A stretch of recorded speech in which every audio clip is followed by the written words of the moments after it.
Hey there, Sharon Horne-Ellstrom here. Welcome to day 1628 of What You Up To Now, documenting the journey, primarily the business journey, as I transitioned initially in 2017 from the brick and mortar corporate world of business over a quarter century in corporate America and 27 plus different businesses, running them on the side.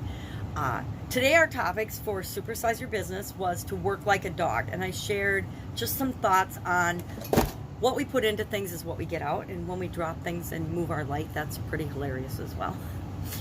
So what we put into things, the effort we put forth, is different amounts are required for different jobs, different industries, different times of our business growth. We talked about that.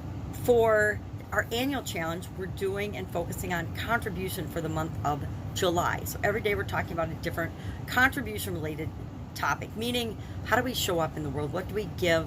How do we share of ourselves? And how do we make the world a better place? So today's topic was energy, and I shared 9 different ways that we can increase our energy naturally.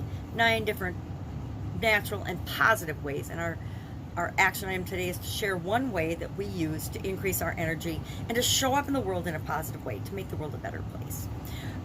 That's about it for today. I've got a bazillion things I want to do today, so if I can help you, hit me up. Otherwise, I will be with you tomorrow. Have a fantastic day.